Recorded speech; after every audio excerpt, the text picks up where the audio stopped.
जय श्री कृष्ण, जय श्री राधे। दोस्तों, मैं राघव शास्त्री वैरागी स्वागत करता हूं आपका एक और नए वीडियो के साथ में। दोस्तों, भगवान श्री सत्यनारायण की कथा हम आपको श्रवण करा रहे थे। 3 अध्याय हमने आपको श्रवण कराए हैं। पिछले अगर 3 अध्यायों को आपने नहीं देखा है तो डिस्क्रिप्शन में आपको लिंक मिल जाएगा, उस पर क्लिक करके आप भगवान श्री सत्यनारायण का प्रथम, द्वितीय और तृतीय अध्याय की कथा आप उसमें श्रवण कर सकते हैं। आज हम चतुर्थ अध्याय की कथा हम आपको श्रवण कराते हैं इस वीडियो में। तो चलिए चतुर्थ अध्याय की कथा हम देखते हैं किस तरह से भगवान श्री सत्यनारायण की यह कथा है। तो सूत जी महाराज 88 ऋषि महात्माओं को कथा सुना रहे हैं और चतुर्थ अध्याय की कथा आज श्रवण करा रहे हैं। सूत जी महाराज श्रवण कराते हैं कि तृतीय अध्याय की कथा में साधु वैश्य अपने जमाई के साथ में राजा को प्रणाम करके राजा के नगर चंद्रकेतु नगर से वहां से निकल करके अपने नगर के लिए निकल पड़ते हैं। बहुत सारा धन लेकर के अपने नगर के लिए वो निकल पड़ते हैं। तब थोड़े ही दूर जाते हैं तो संध्या वंदन हो जाता है।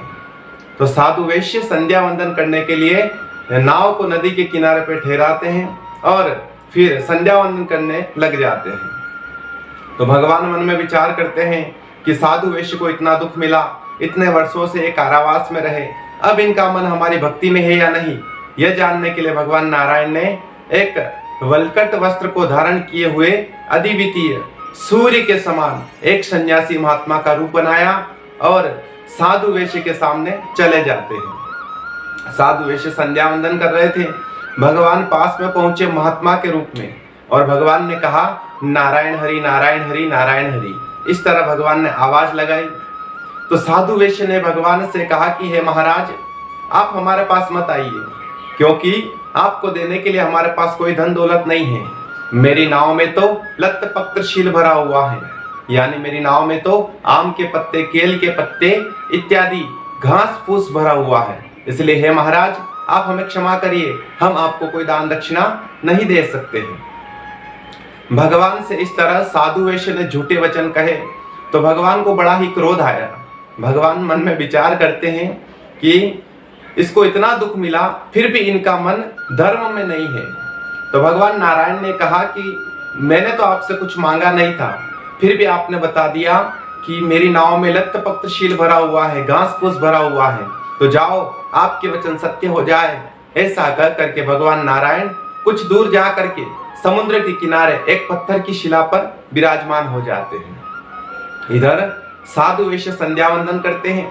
संध्या वंदन करने के बाद में अचानक नाव की ओर देखा तो नाव हल्की होकर ऊपर तैर रही थी। यह देख करके बड़ा चकित हो गया। पास में जाकर के नाव के अंदर देखा तो नाव के अंदर घास फूस भरा हुआ था।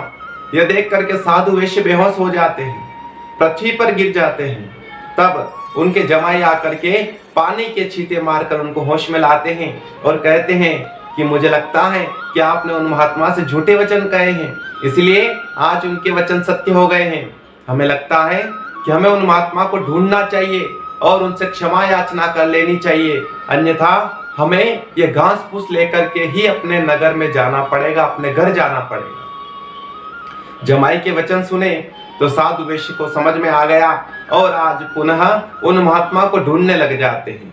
बहुत समय तक ढूंढा, उसके पश्चात जब दूर देखा तो एक पत्थर की शिला पर वही महात्मा विराजमान है। दोनों जाकर चरणों में गिर जाते हैं, प्रणाम करते हैं और बारंबार प्रार्थना करने लग जाते हैं, गिड़गिड़ाने लग जाते हैं। साधु वैश्य भगवान से कहता है कि हे महात्मन, आप हमें क्षमा कर दीजिए, हमें पता नहीं था कि आप इस रूप में भी आ सकते हो। साधु वैश्य भगवान को पहचान गए थे। भगवान से कहते हैं, हे प्रभु, हे परमपिता, हमें क्षमा करिए, हमें पता नहीं था कि आप इस रूप में भी आ सकते हो। बारंबार भगवान से प्रार्थना करी। आज भगवान नारायण कहते हैं कि हे साधु वैश्य, तू बार बार मेरी पूजा से विमुख हुआ, इसीलिए तुझे इतना कष्ट प्राप्त हुआ। जा घर जा करके एक बार मेरा पूजन अवश्य कर लेना। इस तरह यथावत यथावत भव, ऐसा आशीर्वाद दे करके भगवान वहां से अंतर्ध्यान हो जाते हैं। साधु वैश्य ने पुनः आकर के नाव में देखा तो नाव धन से परिपूर्ण भरी हुई थी। बड़े प्रसन्न हो गए और अपने नगर के लिए निकल पड़ते हैं। नगर के पास में जाकर के धन की रक्षा करने वाले एक दूत को घर समाचार देने के लिए भेजा। दूत घर समाचार देने के लिए जाता है तो देखता है कि दरवाजा खुला है भगवान की सुंदर झांकी सजी हुई है।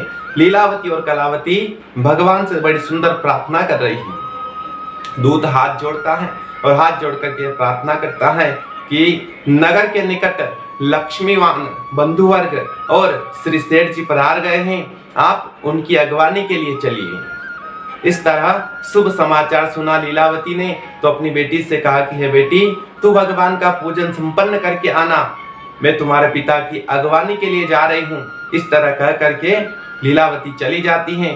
सज्जनों, कलावती कन्या पूजन करती भगवान का, परंतु मन गया पिता और पति में। जैसे तैसे पूजन पूरा किया, परंतु भगवान के नैवेद्य का भोग लगाना वह भूल जाती हैं और अपने पिता और पति के पास में चली जाती हैं।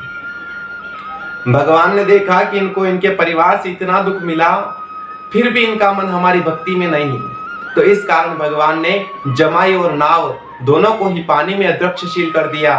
कलावती कन्या जा करके अपने पति को न देखा तो रोने लगी, विलाप करने लगी। तब साधु वैश्य ने भी दुख प्रकट करते हुए भगवान से प्रार्थना करी कि हे प्रभु, मुझसे या मेरे परिवार से कुछ भूल हो गई हो तो क्षमा करिए। इस तरह प्रार्थना करी तो भगवान नारायण ने आज फिर आकाशवाणी दर्शाई और आकाशवाणी हुई कि हे साधु वैश्य, तुम्हारी कन्या हमारे प्रसाद को त्यागने से दुख को प्राप्त हुई है।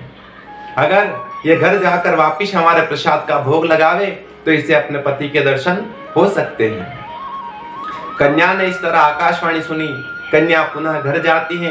घर जाकर के पुनः भगवान श्री सत्यनारायण का पूजन करती हैं और उसके बाद भगवान को नैवेद्य का भोग लगाती हैं।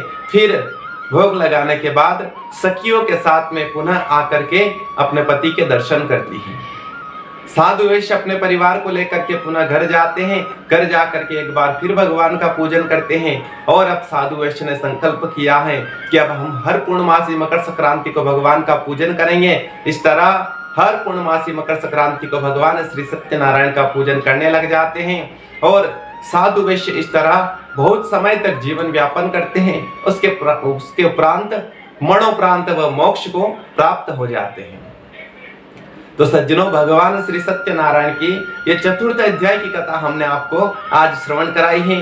अगले 5वें अध्याय की कथा हम आपको अगले वीडियो में श्रवण कराएंगे। आपने अगर चैनल को सब्सक्राइब नहीं किया है तो प्लीज चैनल को सब्सक्राइब कर लीजिए, क्योंकि इस चैनल पर आपको धर्म से रिलेटेड अच्छी अच्छी कथाएं आपको श्रवण करने को मिलेगी, अच्छा ज्ञान आपको प्राप्त होगा।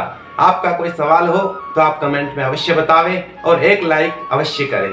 तो मिलते हैं अगले वीडियो के साथ में भगवान श्री सत्यनारायण के 5वें अध्याय की कथा में। तो जय श्री कृष्ण, जय श्री राधे।